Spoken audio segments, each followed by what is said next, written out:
রাধে রাধে, হরে কৃষ্ণ। রাজস্থানের একটি ঘটনা। করমিতি বাই নামে একজন কন্যা, উনি ছিলেন। তো করমিতি বাই ছোটোবেলা থেকেই শ্রীকৃষ্ণের আরাধিকা ছিলেন। শ্রীকৃষ্ণকে তিনি স্বামীরূপে পাওয়ার জন্য অত্যন্ত মনে প্রাণে ছোটোবেলা থেকেই আরাধনা করতেন। ঠিক আছে, তো অত্যন্ত কৃষ্ণের প্রতি অনুরক্তি তার ছোটোবেলা থেকেই ছিল। কৃষ্ণের প্রতি ভক্তি, ভালোবাসা এবং কৃষ্ণকে পুজো করার মানসিকতা ছোটোবেলা থেকেই তার গড়ে উঠেছিল। কিন্তু তার পিতা এবং মাতা মেয়ে বড় হওয়ার সঙ্গে সঙ্গে বিভিন্ন পাত্র চয়ন করতে থাকেন যে কার সঙ্গে তিনি বিবাহ দেবেন। এরকম সময় একটি রাজপুত্রের সঙ্গে তার বিবাহের কথা ঘোষণা করেন। দিনক্ষণ ঠিক হয়ে যায়, কিন্তু করমিতি বাই তিনি ভাবলেন যে যে নশ্বর শরীর তার স্বামীর রয়েছে, সেটি এখন হয়তো তারুণ্যে ভরা যৌবন, কিন্তু একদিন তো এই শরীরের পতন অবশ্যই হবে, এই দেহ জরাকীর্ণ হয়ে পড়বে এবং আস্তে আস্তে ভঙ্গুরতে পরিণত হবে।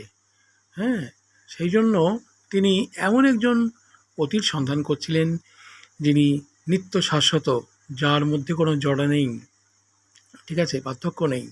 তিনি হলেন সচ্চিদানন্দ ঘন বিগ্রহ, অনাদির আদি গোবিন্দ, সর্বকারণের কারণ ভগবান শ্রীকৃষ্ণ।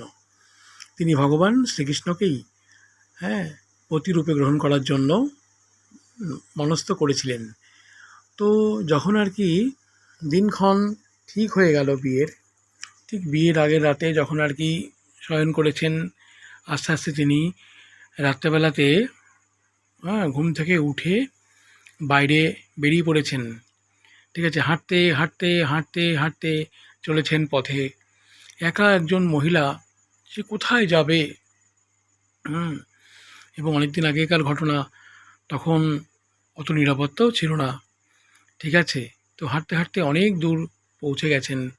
ঠিক আছে, পৌঁছতে পৌঁছতে দেখছে যে একটি জায়গাতে একটি উট, তার আর কি মানে দেহটাই পড়ে আছে, ভেতরে সব কিছু আর কি নষ্ট হয়ে গেছে আর কি।